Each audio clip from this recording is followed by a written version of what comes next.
সম্মানিত উপস্থিতি, একটু আপনাকে দেখায় আত্মসাৎ কি জিনিস। একটু এই মাফলারটা আমার, আপনি আমার কাছ থেকে না বলে নিয়ে চলে গেছেন, এখন আপনি আমার উপর অত্যাচার করলেন, আপনি আমার এই জিনিসটাকে আত্মসাৎ করলেন। এই মাফলাটের ভিক্ষা যদি আপনি আমার কাছে না চান, আপনি যদি আমাকে না বলেন আব্দুল করিম ভাই আপনার মাফলাট কোন একদিন চুরি করেছিলাম, আপনি আমাকে ক্ষমা করেন, আপনি আমাকে জাহান্নামের আগুন থেকে রক্ষা করেন, আপনি যদি ক্ষমা না করেন আমি জান্নাত যেতে পারি না, অতএব আপনি ক্ষমা করুন। যদি আব্দুল করিম বিন আমিনুল ইসলাম ক্ষমা করে তো ওই লোকটা জান্নাত যেতে পারে, আর যদি আব্দুল করিম বিন আমিনুল ইসলাম ক্ষমা না করে তো ওই লোকটা জান্নাত যেতে পারবে না। কেন? আব্দুল করিমকে নেকি দিয়ে দিতে হবে, এ কথাই চূড়ান্ত। হাজারো ইটাহারে এমন মানুষ বসবাস করে যারা দিন রাত মানুষের টাকা আত্মসাৎ করে, হাজারো মানুষ পৃথিবীতে বসবাস করে যারা ইতিমের টাকা ভক্ষণ করে, হাজারো মানুষ ইটাহারে আছে যারা রাস্তার টাকা মেরে খেয়েছে, হাজারো মানুষ ইটাহারে এরকম আছে যারা কন্ট্রোল ওই ডিলারের মাল মেরে খেয়েছে, হাজারো লোক মানুষের টাকা আত্মসাৎ করে, জমি জায়গা চুরি করে, মানুষের জমি সম্পদ আত্মসাৎ করে।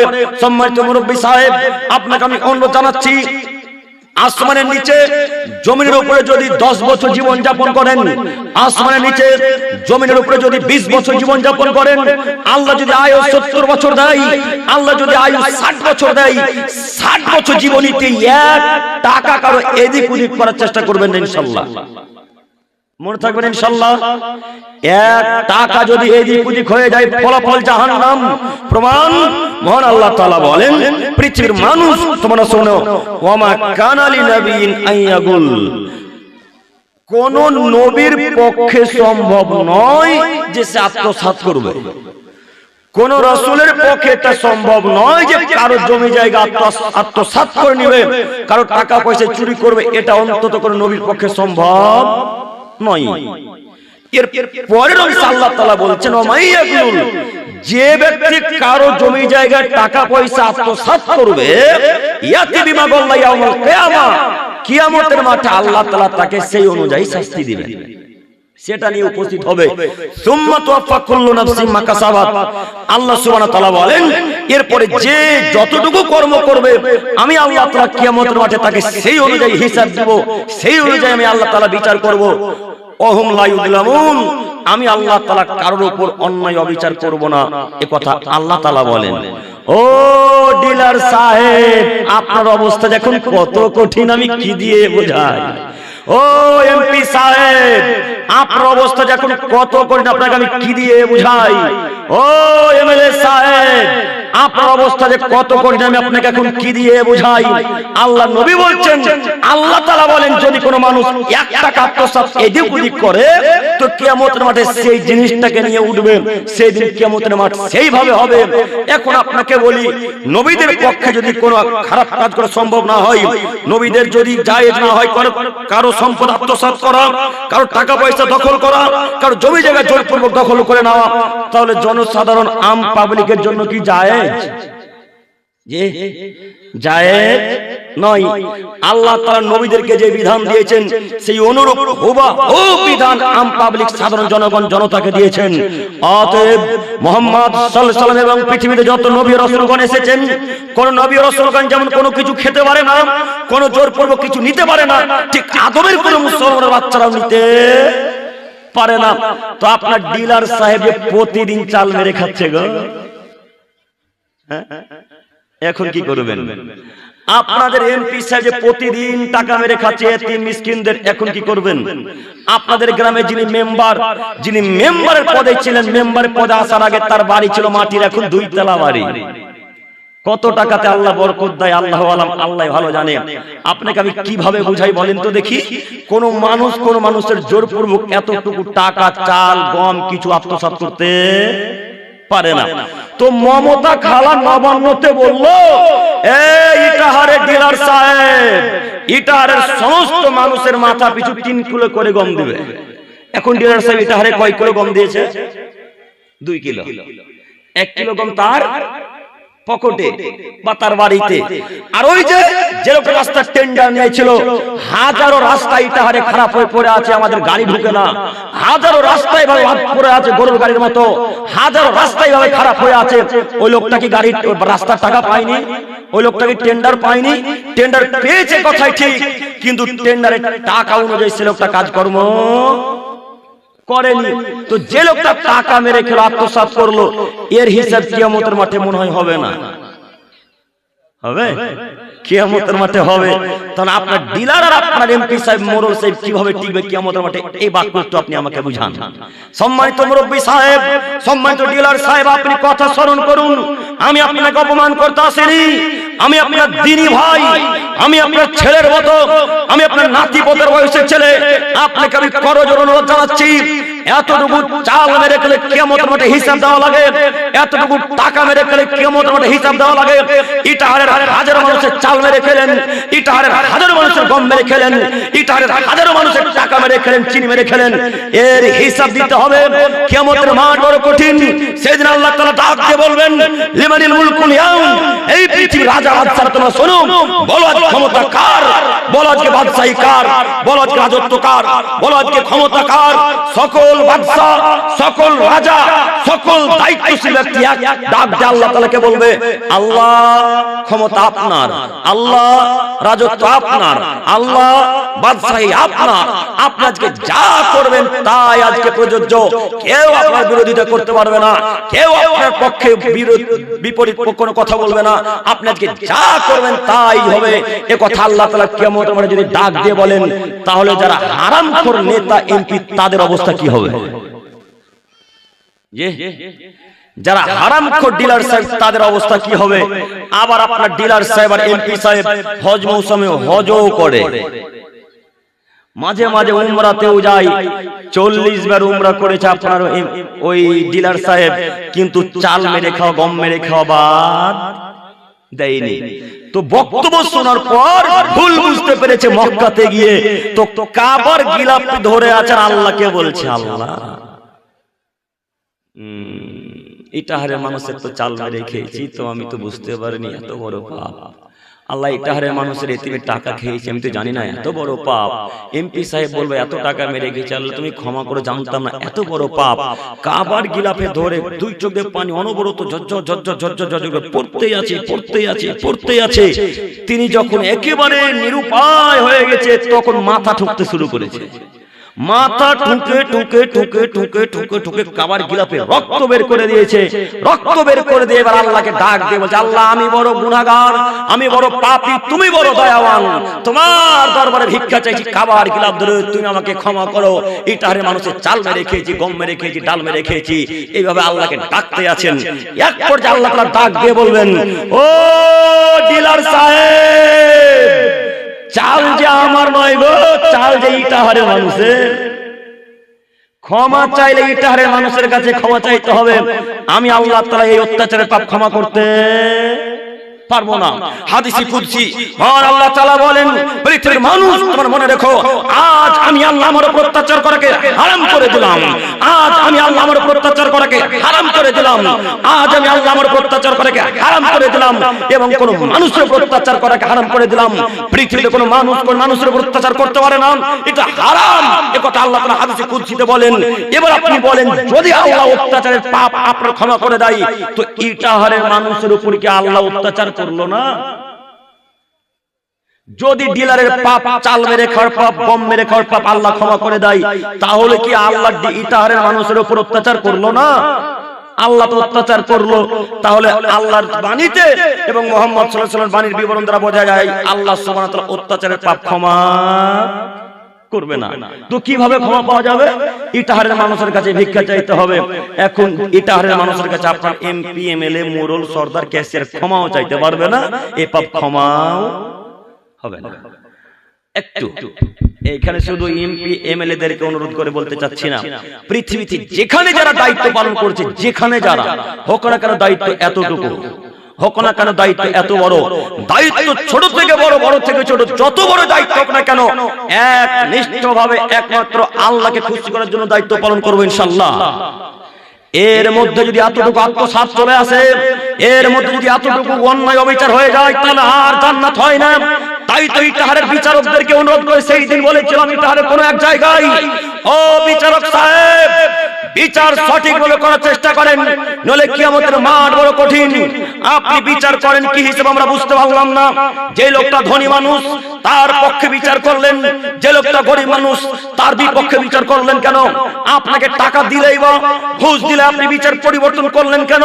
মুহাম্মদ সাল্লাল্লাহু আলাইহি ওয়াসাল্লাম বললেন আল কুদাতুস সালাসা, পৃথিবীর মানুষ তোমার মনে রেখো বিচারক হচ্ছে তিন প্রকারের। এ আদমের ছেলে মেয়ে শোনো, আল্লাহ নবী বলেন বিচারক হচ্ছে তিন প্রকারের। এক প্রকারের বিচারক জান্নাতে যাবে, দুই প্রকারের বিচারক জাহান্নামে যাবে। এক প্রকারের বিচারক জান্নাতে যাবে, দুই প্রকারের বিচারক জাহান্নামে যাবে। এক যেই বিচারক জান্নাতে যাবে সে হলো কোরআন এবং হাদিস মোতাবেক যারা বিচার করে, কোরআন দিয়ে হাদিস দিয়ে যারা বিচার করে এরা জান্নাতে যাবে, এ কথা মুহাম্মদ সাল্লাল্লাহু আলাইহি ওয়াসাল্লাম বলেন। দুই ওই লোকটা জাহান্নামে যাবে যে লোকটা কোরআন এবং হাদিসের বিপরীতে বিচার করে, এই লোকটা জাহান্নামে যাবে। অবশ্যই তাহার এরকম বিচারক নাই। আচ্ছা, আমি ভাবছিলাম এটারে সব মানুষই ভালো গো, তার মানে সব জায়গার অবস্থা এক।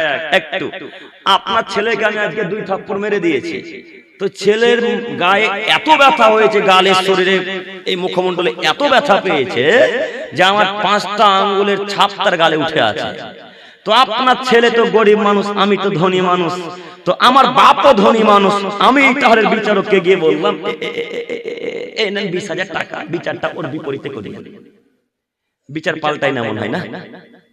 পাল্টাবে? এখন যদি আব্দুল করিমের বাপ আব্দুল করিম 20,000 টাকা দিয়ে দেয়, তাহলে আব্দুল করিমের পক্ষে বিচার হবে, বিপক্ষে ওই লোকটার চলে যাবে। অথচ অপরাধী কে ছিল? আব্দুল করিম। অপরাধী কে ছিল?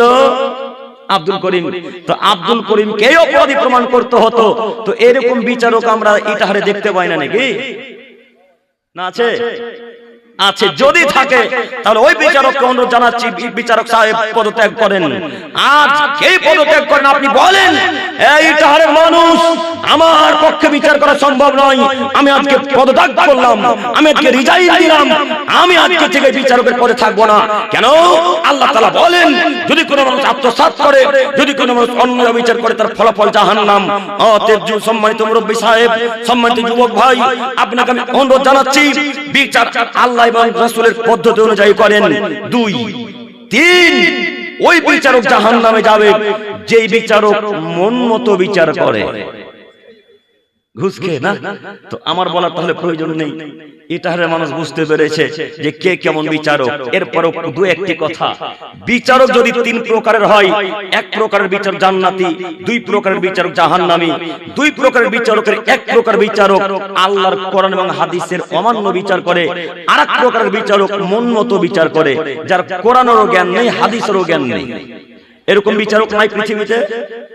কোরআন হাদিস কিছুই বোঝে না, ওই নাকি চেয়ারম্যান সাহেব। কোরআন হাদিসের ন্যূনতম জ্ঞান নেই, ওই নাকি সরদার সাহেব। কোরআন হাদিসের ন্যূনতম জ্ঞান নাই, ওই নাকি সভাপতি সাহেব, উনি নাকি বিচারক, উনি নাকি সবথেকে সম্মানিত ব্যক্তি। পৃথিবীর ধ্বংসের পূর্ব লক্ষণ। মুহাম্মদ সাল্লাল্লাহু আলাইহি ওয়াসাল্লাম বলেন লা তাকুমুস সাআত, পৃথিবীর মানুষ মনে রাখো, এই চন্দ্র, এই সূর্য, এই আসমান, এই তারা ততদিন পর্যন্ত আসমানে জমিনে ফেটে ফেটে পড়বে না, ততদিন পর্যন্ত জমিন ধ্বংস হবে না, ততদিন পর্যন্ত কিয়ামত হবে না, যতদিন পর্যন্ত হাত্তা এখন আসাদুন নাসিমের দুনিয়া লুকাব না লুকাব, অধমের সন্তান অধম, অযোগ্যের ছেলে অযোগ্য, বেহায়ার ছেলে বেহায়া, যতদিন পর্যন্ত সমাজের নেতৃত্ব না দিচ্ছে, সমাজের বিচার না করছে, মানুষের বিচারক নির্ধারণ না করছে, ততদিন পর্যন্ত কিয়ামত হবে না। আজকে শুধু ইটাহার নয়, গোটা পৃথিবী দিকে নজর ঘুরিয়ে দেখেন, 1999টা দায়িত্বশীল ব্যক্তি অশিক্ষিত। হাজারে, আমরা গত বছর হাজারে বলেছিলাম, এই বছর আমরা মনে করেছি 1,99,999টা মানুষকে অশিক্ষিত বিচারক বলতে হবে। কেন? যারা বিচার করছে তারা কেউ শিক্ষিত নয়। আপনি আমার সামনে নিয়ে আসেন, দেখিয়ে দিচ্ছে আপনার বিচারক শিক্ষিত না শিক্ষিত। যদি আপনার বিচারক শিক্ষিত হতো তাহলে প্যান্টটা টাকলু উপরে থাকতো, যিনি বিচার করছেন বড় চেয়ারে বসে আছেন তার প্যান্টটা টাকলু নিচে ঝুলে। যে আব্দুল করিমের কথা একটাও মিলে না মনে হয়। এ ভাইরা, এই কথা বুঝতে পারছেন আপনারা? কথা কি মিলে? কথা মিলে না। যিনি বিচার করছেন উনার দাড়ি একেবারে হিজড়াদের মতো, পুরোটাই সে পরিষ্কার, তাই না? উনি নাকি বিচারক সাহেব। উনি যদি বিচারক হয় তাহলে এই মুরব্বী সাহেবরা কি করবে? কি করবে? পৃথিবীতে এত লোকের মুখে দাঁড়িয়ে আছে, এই যে যুবক ভাইয়ের মুখে দাঁড়িয়ে, এই যে যুবক ভাইয়ের মুখে দাঁড়িয়ে, এই চাচাদের মুখে দাঁড়িয়ে, এত লোকের মুখে দাঁড়িয়ে চোখে পড়ে না? ও আব্দুল করিম ভাই, আপনিও পাগল হয়ে গেছেন। এদের দাঁড়িয়ে আছে তাতে কি আছে? এদের টাকা আছে। এদেরকে বিচারক করবে কেন? এদের তো টাকা নাই। যার টাকা তার ক্ষমতা, যার টাকা তার চেয়ার, যার টাকা তার ক্ষমতা। এই জন্য তো বিচারক টাকা দেখে করা হয়। যাই হোক, বলছিলাম টাকা যতই থাকুক না কেন, এরপরও যে লোকটা ন্যায় বিচার করতে পারে, হক বিচার করতে পারে, এমন একটা লোককে বিচারক নির্ধারণ করতে হবে। নইলে গ্রামের মানুষ যেমন ধ্বংস হবে, ওই বিচারকও ধ্বংস হবে। সম্মানিত দায়িত্বশীলগণ, আপনাকে বলতে চাচ্ছি, আপনি নীতি পরিবর্তন করেন, বিচার সঠিকভাবে আদায় করার চেষ্টা করেন, আত্মসাৎ করা বন্ধ করুন। এতিমের হাজারো টাকা মেরে খেলেন, বিধবা মহিলাদের টাকা আপনি মেরে খেলেন, লাখো মানুষের টাকা মেরে খেলেন। তার প্রমাণ আপনাকে এরপরে দিতে যাচ্ছি। এর পূর্বে আরো একটি গুরুত্বপূর্ণ বুখারী মুসলিমের হাদিস পেশ করতে চাচ্ছি, একটু আপনারা আমার দিকে চেয়ে থাকেন। আবু হুরায়রা রাদিয়াল্লাহু তাআলা আনহু বলেন, রাসূল সাল্লাল্লাহু আলাইহি সাল্লাম বলেছেন, লা ইয়াজনি জানি হিনা ইয়াজনি ওয়া হুয়া মুমিন। এই পৃথিবীর ইমানদার মানব সম্প্রদায়, তোমরা শোনো, যখন তোমাদের মধ্যে কোনো মানুষ জেনা ব্যভিচার করে, তখন তার অন্তরে ঈমান থাকে, কথা ইসলাম মেনে নেয় না। বুখারী মুসলিম হাদিসের দিকে একটু খেয়াল করবেন। হাদিস জাল জয় বলতে আসলে ইটাহারে বক্তব্য দিয়ে জাহান্নাম কিনতে আসলে কথা মাথায় রাখা ভালো হবে। বুখারী মুসলিম মুহাম্মদ সাল্লাল্লাহু আলাইহি ওয়াসাল্লাম বলেন, লা ইয়াজনি জানি হিনা ইয়াজনি ওয়া হুয়া মুমিন। যখন কোন মানুষ জেনা ব্যভিচার করে, তখন তার অন্তরে ঈমান কাজ করে, কথা ইসলাম মেনে নেয় না। তার মানে তার অন্তরে ঈমান নেই, তাই সে জেনা করতে পেরেছে। যদি অন্তরে ঈমান কাজ করতো, তাহলে সে জেনা করতে পারতো না। এরপরে আল্লাহর নবী বলেন, ওয়ালা ইয়াসরাবু হিনা ইয়াসরিবু ওয়া মুমিন। যখন কোন মানুষ নেশাদার দ্রব্য খাই পান করে, তখন তার অন্তরে ঈমান কাজ করে, কথা ইসলাম মেনে নেয় না। মুহাম্মদ সাল্লাল্লাহু আলাইহি ওয়াসাল্লামের বাণী আপনাকে আমি কি দিয়ে বুঝাবো বুখারী মুসলিম কাকে বলে? আপনাকে আমি কি দিয়ে বুঝাই বুখারী মুসলিমের এই ছোট্ট বাক্যটুকু? আমি এই বাক্যটুকু যখন একা একাই পড়ি, তখন বুঝতে পারি না। আল্লাহ নবী বলছেন, লা ইয়াসরাবুল খামরা হিনা ইয়াসরিবু ওয়া হুয়া মুমিন। যখন কোন মানুষ নেশাদার দ্রব্য খাই পান করে, তখন তার অন্তরে ঈমান কাজ করে না। এই হাদিসের পরিপ্রেক্ষিতে আমরা এখন বলতে চাচ্ছি, যত মানুষ নেশাদার দ্রব্য খাই পান করে, এদের অন্তরে ঈমান নেই। আব্দুল করিম সাহেব, কথা আপনার একটু আলাদা আলাদা লাগছে কেন? আমার আব্বার মুখে এত সুন্দর সুন্দর চাপ দাঁড়িয়ে আছে, আমার আব্বা সালাত আদায় করে, আর আপনি বলছেন আমার বাপের ঈমান নেই। মানে জি, আপনার বাপের ঈমান নেই। দেখবেন একটু আমার বাপের ঈমান আছে কিনা। কি গ্রামের নাম?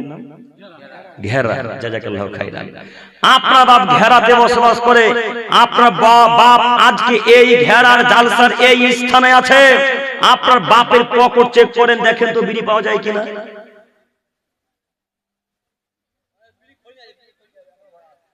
পাওয়া যাবে না, পাওয়া যাবে না, পাওয়া যাবে। এই যে একটু আগে আপনি বললেন আমার বাপকে এই বেঈমান বলছেন, মানে তো আপনার বাপের যদি অন্তরে ঈমান থাকতো, তো পরে বিড়ি নিয়ে বসে থাকতে পারতো? কথা বলেন। এই যুবক ভাই, তোমাকে বলছি শোনো, তোমার বাপের পকেট এখন চেক করো। তোমার বাপের পকেট আর লঙ্গির বডিন্দাতে এখনো গুল পাবে। দেখো গুল আছে কিনা। না ইটাহারের মানুষের পকেটে থাকে না? সব ফেরেশতা ভাবছিলাম তো আমি। সবার পকেটে আছে, শুধু তোমার বাপের পকেটে নয় যুবক, তোমার পকেট চেক করলে এখন গুটকা, হিরোইন কি তিরাঙ্গা পাওয়া যাবে। বলো তোমার বাপের অন্তরে ঈমান আছে কিনা। তোমার বাপ চায়ের দোকানে সকালবেলা ইটাহারের বাস স্ট্যান্ডে বসে বলে, আরে নামাজ পড়ি না তাতে কি আছে, আর ঈমান তো ঠিক আছে।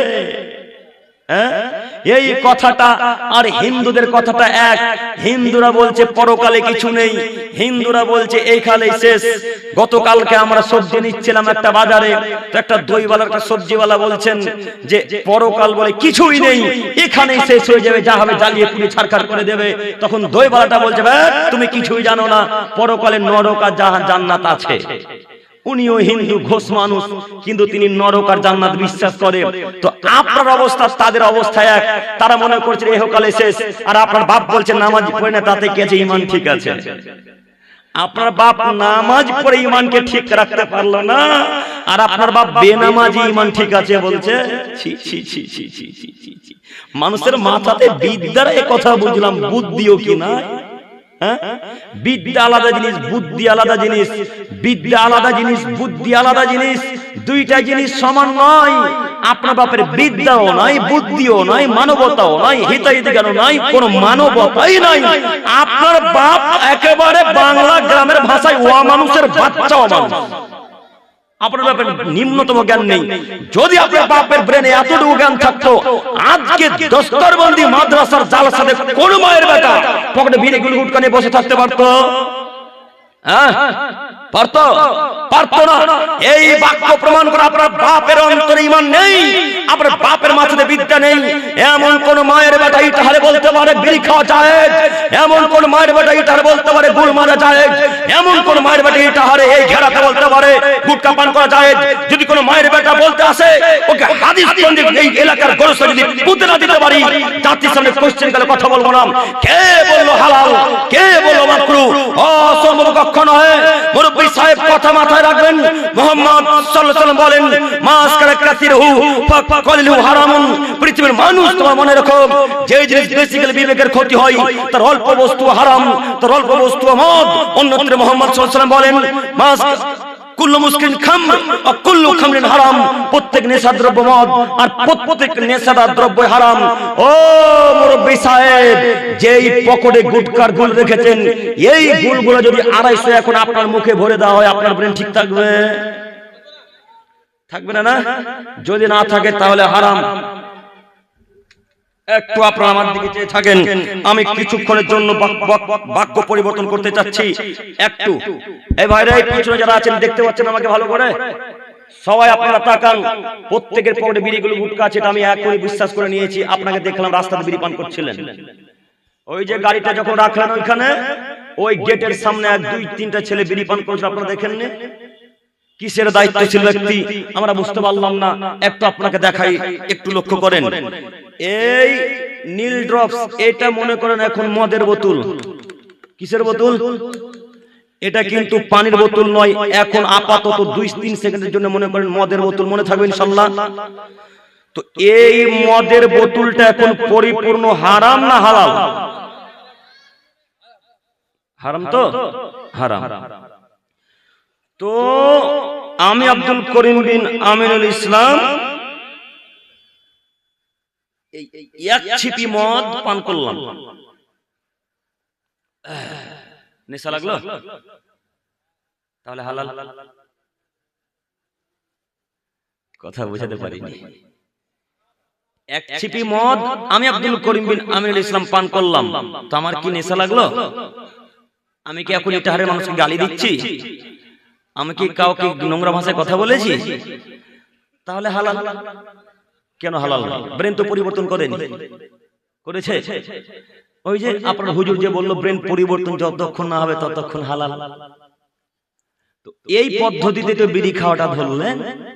তো আচ্ছা, কিছুক্ষণের জন্য মনে করলাম বিড়িতে নেশা লাগে না, তো যার যার পকেটে বিড়ি আছে সব বিড়িগুলোকে একত্রিত করে 250 গ্রাম বা 500 গ্রাম জর্দাকে এক জায়গায় করে যে লোকটা বিড়ি খায়, বিড়ি খোরের মুখে ভরে দেন। এখন দেখেন তোর অবস্থা ঠিক থাকে কিনা? এখন ঠিক থাকবে? ঠিক থাকবে না, ব্রেন পরিবর্তন হয়ে যাবে। যদি বেশি খেলে বিবেকের ক্ষতি করে, তাহলে অল্প কোনাও হারাম। তাহলে বিড়ি একেবারে হারাম, এর ন্যূনতম কোন এখানে প্রশ্ন আসাই সম্ভব নয়। ও চাচা মানুষ, আপনাকে বলছি, আজকের পর থেকে বিড়ির মুখে লাথি মারতে পারবেন না? পারবেন ইনশাআল্লাহ? আমরা দেখেছি সমাজে যখন থাকে, বিড়িখোরদের মতো নির্লজ্জ পৃথিবীতে আছে এটা আমরা মনে করি না। বিড়িখোরদের মতো নির্লজ্জ পৃথিবীতে আছে এটা আমরা মনেই করি না। কিভাবে? এই চকলেটটা আমি মুখে ভরলাম, তো এই চকলেটটা 2-3 বার চুষে যদি এই ভাইকে দিয়ে, ভাই এখন পান করবে? করবেন না? না, কেন করবেন না? আপনার একটা রুচি আছে যে আব্দুল করিমের মুখের চকলেট আমি কেন খাবো, আব্দুল করিমের মুখের খাদ্য আমি কেন খাবো, তাই না? একটা রুচি আছে প্রত্যেক মানুষের, তাই না? কিন্তু এই যে বিড়িখোরদেরকে দেখেন, একটা বিড়ির 5-6 জন মিলে চুষে। হ্যাঁ, তো এর রুচিতে কত খারাপ হলো। একটা বিড়ি একটা সিগারেটের মুখ 7-5 থেকে 6 জন টানে না? তো এর রুচি কখন ভালো হলো? এই জন্য আমরা এদেরকে বলি এরা পৃথিবীর নিকৃষ্ট মানুষ। যদি কেউ থাকে তো বিড়িখোররা সবথেকে নিকৃষ্ট। এদের মতো নিকৃষ্ট মদখোর নয় যারা ওই কাউন্টার মদ পান করে।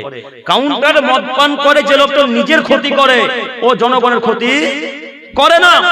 আপনি এখানে বিড়ি পান করে নিজের ক্ষতি করলেন, 5টা মানুষের ক্ষতি করলেন। যতটা মানুষ ওই গন্ধটা পেল, ওই ধোঁয়ার অ্যাকসেন্ট তার নাকে গেল। এই জন্য আপনাকে অনুরোধ করে বলতে চাচ্ছি, কোন মায়ের বেটার ক্ষমতা নাই যেটাকে হালাল প্রমাণ করতে পারবে, অসম্ভব কখনো নয়। আমি বলতে চাচ্ছিলাম যে কোনো বলে নীতি পরিবর্তন করতে হবে। পারবো না ইনশাআল্লাহ? পারবো ইনশাআল্লাহ? ইনশাআল্লাহ। আমি বলতে চাচ্ছিলাম যখন কোন মানুষ নেশাদার দ্রব্য খাই পান করে তখন তার অন্তরে ঈমান কাজ করে না। আপনার বাপের মুখে দাঁড়িয়ে আছে তাতে কি আছে? ইহুদিদের মুখেও দাঁড়িয়ে আছে। আপনার বাপের মুখে দাঁড়িয়ে আছে তাতে কি আছে? খ্রিস্টানদের পাদ্রীর মুখে দাঁড়িয়ে আছে। আপনার বাপের মুখে দাঁড়িয়ে আছে তাতে কি আছে? মাজুসীদের মুখেও দাঁড়িয়ে আছে। তোমার বাপ বেহায়া মানুষ, তোমার বাপ এখন পর্যন্ত হারাম হালালের পার্থক্য করতে বুঝেনি। তোমরা রাতকে বলে দিও আব্বু আব্দুল করিম বিন আব্দুল ইসলাম সেই দিন জঙ্গিপুর থেকে এসে বলে গেছেন বিড়ি খাওয়া হারাম, গুটখা খাওয়া হারাম, এই যাবতীয় জিনিস খাওয়া পান করা হারাম। অতএব আজকে এই মুখে লাথি মারতে হবে। এগুলো যারা খাই পান করে তার অন্তরে ঈমান কাজ করে না, আর যার অন্তরে ঈমান থাকে না সে কখনো জান্নাত যেতে পারে না। অতএব বাক্য পরিবর্তন করা লাগবে, আপনাকে আমাকে নয়। নীতি পরিবর্তন করতে হবে আপনাকে আমাকে নয়। আমি বিড়ি গুটখা কিছুই পান করি না, এই জন্য আপনাকে অনুরোধ জানাচ্ছি নীতি পরিবর্তন করেন। পরের অংশে মুহাম্মদ সাল্লাল্লাহু আলাইহি ওয়াসাল্লাম বলেন ওয়ালা ইয়াসরিকু সারিকু হিনা ইয়াসরিকু ওয়া হুয়া মুমিন। যখন কোন মানুষের কিছু চুরি করে তখন তার অন্তরে ঈমান কাজ করে, কথা ইসলাম মানে না। তো এখন যারা দায়িত্বশীল ব্যক্তি তারা যে 1000-এর মধ্যে 999টাই চোর যে গো, এখন কারণ তো ঈমান কাজ করে। যারা নেতৃত্ব দিচ্ছে সমাজে তাদের মধ্যে 1099টা দায়িত্বশীল তো চোর ডাকাত, তো এদের অন্তরে কি এখন ঈমান কাজ করছে? মুহাম্মদ সাল্লাল্লাহু আলাইহি ওয়াসাল্লামের বাণীতে এদের অন্তরে ঈমান কাজ করে না। এই বাক্যটার সাথে মিলিয়ে আরেকটা বাক্য পেশ করছি, এই বুখারী মুসলিমের হাদিস। শেষ বাক্যে আল্লাহ নবী বলছেন ওয়ালা ইয়াগুল্লু হিনা ইয়াগুল্লু আহাদুকুম ওয়া হুয়া মুমিন। যখন কোন মানুষ আত্মসাৎ করে তখন তার অন্তরে ঈমান কাজ করে, কথা ইসলাম মেনে নেয় না।